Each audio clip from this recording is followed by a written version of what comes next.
আমার ইউটিউব চ্যানেলে যারা বিভিন্ন কমেন্ট করেছেন বা কোনো স্টক নিয়ে জানতে চান তাদের কমেন্টের উত্তর দেওয়ার জন্য আজকে এই প্রয়াস। আপনারা আমার ইউটিউব চ্যানেলে কমেন্ট করবেন, আপনাদের কোনো প্রশ্ন থাকলে আমাকে জানাবেন। এই জন্য চ্যানেলটা সাবস্ক্রাইব করে সাথে থাকবেন এবং আমি যথাসাধ্য চেষ্টা করব পরের সপ্তাহে এই আপনাদের প্রশ্নগুলো, আপনাদের অ্যানালাইসিসগুলো আমার ইউটিউবে দেওয়ার জন্য। জনাব সাইদুর রহমান জানতে চেয়েছেন ইস্টার্ন লুব্রিকেট নিয়ে। ইস্টার্ন লুব্রিকের যে বুলিশ, এই কথা এখনো বলা যায় না, কারণ লোয়ার লো এবং হায়ার লো তৈরি হয়ে আছে, এটার পরিবর্তন হয়নি। সুতরাং এটাকে বুলিশ বলতে পারবো না। সুতরাং যতক্ষণ না বুলিশ হচ্ছে ততক্ষণ পর্যন্ত কোনো অ্যানালাইসিস দিতে চাই না, কারণ যে কোনো নেগেটিভ অ্যানালাইসিস যারা আমার চ্যানেলের দর্শক এবং শ্রোতা তাদের মধ্যে বিরূপ প্রতিক্রিয়া সৃষ্টি হয় এবং তারা খুব অশোভন মন্তব্য করে। সুতরাং এটার আপাতত এটার কোনো অ্যানালাইসিস দিই না, তবে এইটুকু বলতে পারি যে nearly end of down trend. ধন্যবাদ। নাহি এসিবি, এটাও বলিস না, এটা বেয়ারিশ ফর্মেই আছে। বেয়ারিশ ফর্ম বলতে আমি বোঝাচ্ছি যে এটা লোয়ার হাইস অ্যান্ড লোয়ার লোস তৈরি করছে। এটা একটা বুলিশ ক্রাইটেরিয়া, যদিও হালকা একটা বুলিশ ডাইভারজেন্স আছে। এর জন্য খুব বেশি হলে মিড বোলিংয়ের ব্যান্ড থেকে আপার বোলিংয়ের ব্যান্ড পর্যন্ত একটা সুইং হতে পারে এবং যেখান থেকে সে আবার ফিরে আসার সম্ভাবনাই বেশি। এমারেল্ড ওয়েল এখনো বেয়ারিশ ফর্মেই আছে, এখনো সে লোয়ার লো এবং হায়ার লো অবস্থাতেই আছে, এটার কোনো পরিবর্তন হয়নি। তবে শেয়ারটা তার সাপোর্টে প্রায় পৌঁছে গেছে আমরা বলতে পারি, কারণ তার সাপোর্ট লাইন যদি আমরা এইখানে ধরি, দেন এটা একটা সাপোর্ট লাইন, এটা একটা সমতল, আগের অংশে এটা একটা সমতল, এই একটা সাপোর্ট লাইন। ওকে, আর একটা সাপোর্ট লাইন দেখতে পাচ্ছি যে এই একটা রেজিস্ট্যান্স, এই একটা সাপোর্ট লাইন।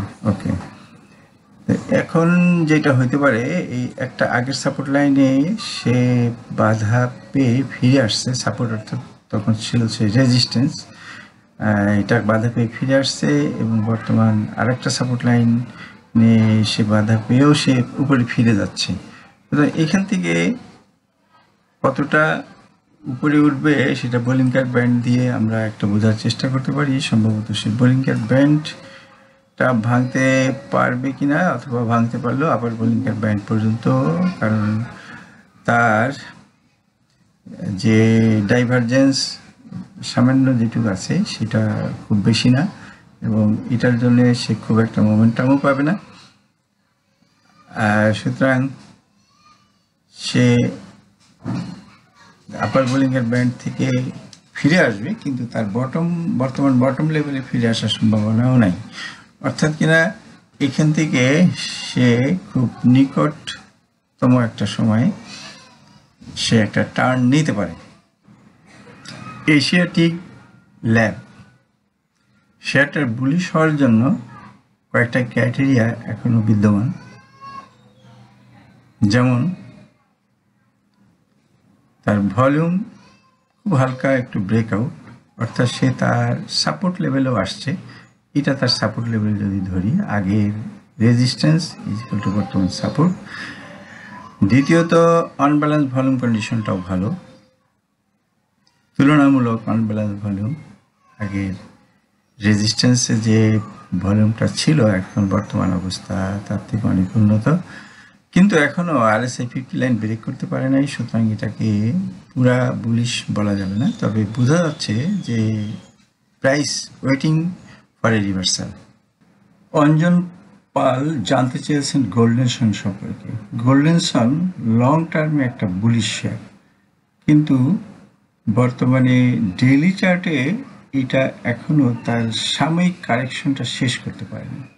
ডেইলি চার্টে হলো তার এইখানে ডেইলি চার্টে যতদূর সম্ভব ম্যাক্সিমাম সাপোর্ট লেভেল তার এখানে, এর নিচে নয়, আর এ পর্যন্ত না হলেও অন্তত এর 100%, অর্থাৎ এই রেখাটার 100% হতে পারে, অথবা এরকম একটা লেভেলে আসার কথা। অর্থাৎ এইখানে হয়তো 13 টাকাও আসতে পারে, আবার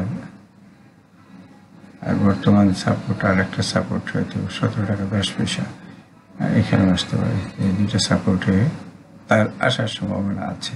মিস্টার অঞ্জন পলের দ্বিতীয় শেয়ার OAL শেয়ারটা সাপোর্ট লেভেলে আছে এবং সে উপরে ওঠার জন্য যে চেষ্টা করছে সেটাও বোঝা যাচ্ছে, এবং RSI হালকা ডাইভারজেন্স আছে। সম্ভবত এই টার্নে, এবার টার্ন নিলে সে মিড বোলিংকার ব্যান্ড এবং RSI 50 লাইন পার হয়ে যাবে। সুতরাং এটা একটা রিভার্সাল মুডে আছে, যদিও বলবো না যে এটা রিভার্সাল করছে, কিন্তু রিভার্সাল মুডে আছে, যে কোনো সময় এটা রিভার্স করতে পারে। মিস্টার গোলাম মাওলা জানতে চেয়েছেন জিপিএইচ ইস্পাত সম্পর্কে। জিপিএইচ ইস্পাত তার বটম লেভেল থেকে, অর্থাৎ দ্বিতীয় বটমটা আগের বটম থেকে উপরে, বলবো যে হায়ার লোজ এবং এইখানে যেমন হায়ার হাই, হাই দেন হায়ার হাই তৈরি করছে। এটা আমরা একটা বুলিশ ফরমেশনই বলতে পারবো, এবং এটা যেহেতু তার সাপোর্ট লাইনে, সুতরাং নেক্সট টাইমে পজিটিভ কিছু ঘটলে সেটা হবে এই একটা পজিটিভ ঘটার সম্ভাবনা যথেষ্ট, এবং নেক্সট টাইমে সে একটা দ্বিতীয় আরেকটা হায়ার হাই তৈরি করার সম্ভাবনা বিদ্যমান। সুতরাং এটা একটা বলবো যে রিভার্সাল হওয়ার অপেক্ষায় আছে। সাইনো বাংলা, এটা একটা বুলিশ বাটারফ্লাই প্যাটার্ন। বাটারফ্লাই প্যাটার্নের দুটো টার্গেট হওয়ার সম্ভাবনা, একটা হলো XA ডিস্টেন্স, আমি সেটা এখানে যোগ করলাম,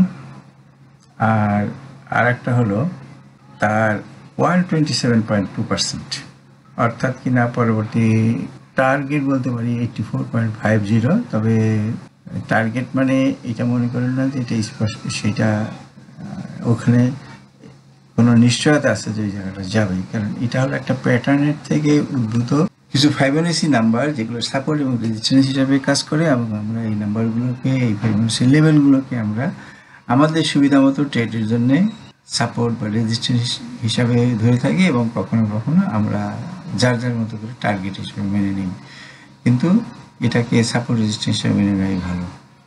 ওকে, আরেকটা হলো যে সে অলরেডি তার ডাব্লিউ বটমটা তৈরি করে ফেলছে।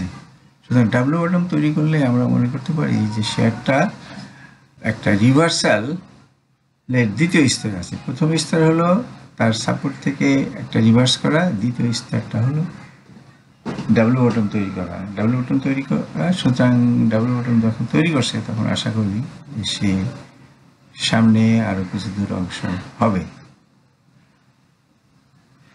ধন্যবাদ সাথে থাকার জন্য। আমার অ্যানালাইসিস ভালো লাগলে সাবস্ক্রাইব, লাইক, কমেন্ট করবেন, এবং সাবস্ক্রিপশনের জন্য